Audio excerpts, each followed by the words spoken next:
ஈழத்துக்கு ஆதரவாக குரல் கொடுப்பது எந்த விதமான தவறும் கிடையாது. ஏன்னா ஈழத்தமிழர்களுக்கு லிப் சர்வீஸ் கொடுக்காம, அதாவது இப்போ திரு விஜய் அவர்கள் கொடுப்பதா லிப் சர்வீஸ் கொடுக்காம ஆக்சுவலாக அந்த ஈழப்பகுதி மக்கள் தமிழ் மக்களுக்கு நன்மை நடக்க வேண்டும் என்று ஜாஃப்னாவுக்கு 22 ஆண்டுகளிலே சென்ற முதல் பிரதமர், இந்திய பிரதமர் யாரும் நரேந்திர மோடி அவர்கள் தான்.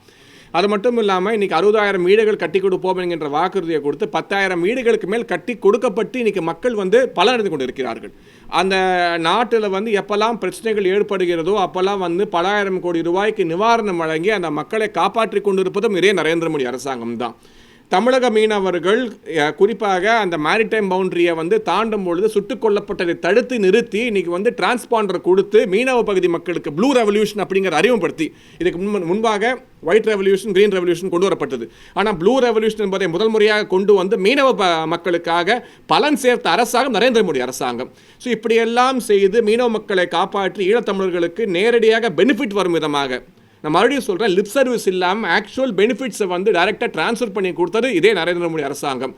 ஆனால் கச்சத்தீவை தாரவாத்து கொடுத்த காங்கிரஸை பற்றியோ இல்லை இந்த போர் நடக்கும் பொழுது மத்தியில் ஆட்சியிலிருந்து போர் தடுப்பை நிறுத்தாத காங்கிரஸை பற்றியோ திரு விஜய் அவர்கள் ஒரு வார்த்தை கூட வாய் திறந்து பேசவில்லை.